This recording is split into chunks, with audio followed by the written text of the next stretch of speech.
ALANAM, the network of the Latin American Academies of Medicine? Yes. I think that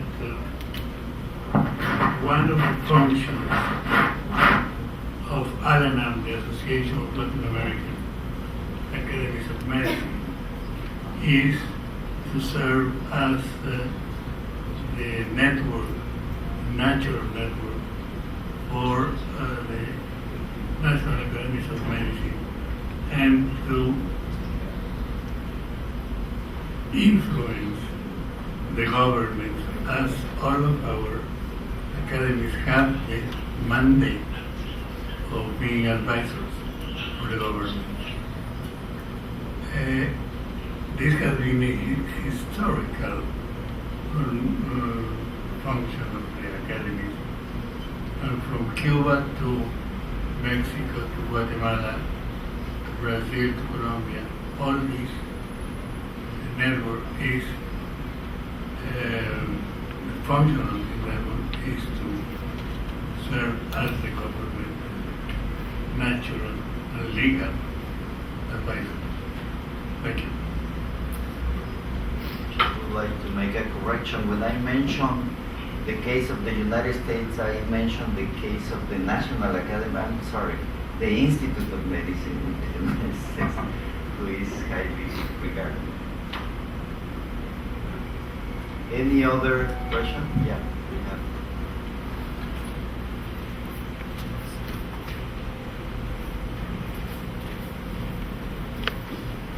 Thank you. Is there any link we know between the percentage of GDP being spent on research in countries and the quality of health, in this particular case, cardiovascular incidence of cardiovascular disease? We can tackle it from each of the countries that are represented.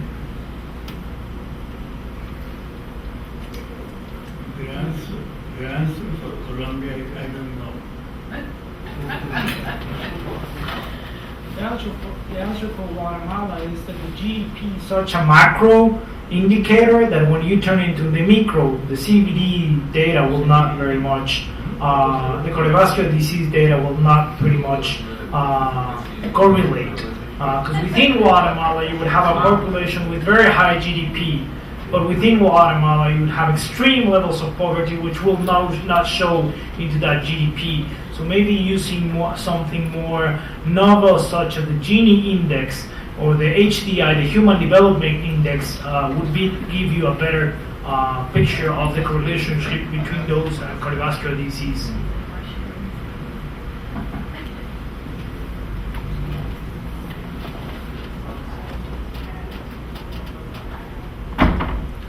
I said in Cuba it's one for each 147 persons. We do not have this data from Mexico. Unfortunately, we are trying to correlate that with the level of specialization and also the number of general practitioners. But we do not have this data right now. Juan, I want to reverse the question and ask you, in your country or in the Caribbean, do you have this data? No, but I got the impression I was trying to direct us, because if we go back to, I think my colleague from Guatemala showed us a number of maps where some countries disappeared and some countries got large. And it is my impression that those countries that were able to bring some of these diseases under control might be the ones where the percentage of GDP spent on health and on health research might be bigger than those other countries where we still have these chronic diseases as a problem. Yeah, and that is a very good point. If you read Jared Diamond on development issues, you can see north and south, how's this big divide. It's not a rule, but at the macro level, it does seem like a bigger GDP percent spent on health, and not just health, but public health, will translate into some better health indicators. Again, it's not written in stone. I disagree with you, my friend. I think that the statement that the bigger the gross national product invest on health is directed to the healthcare quality or better indicator is not true. The United States is an example. You just jump into the question. We have countries like Japan that is paying about 40% less or 50% less in healthcare and has better indicators than the United States. And you name all the countries in the northern European countries, Denmark, Sweden, Finland. All those countries has spend less. The country differentiate the words invest and spend. Spend less on healthcare and they have better indicators than the United States. So there is another direct relationship between how much you spend on healthcare and the better or the worse levels of your indicators. Obviously misinterpreted what I said, because I said, and I repeated that it's not written in stone, but in general, you do tend to see it. The states of Massachusetts spends more in healthcare than India, and their health indicators are not even as good. And you have several examples. Cuba is a very good example of the amount they spend in healthcare, and their health indicators are way better than any other country that spends way more on healthcare. So it depends on how much you're spending, not only on healthcare, but how much you're spending on public health, like sanitation, tobacco control issues, and so on and so forth.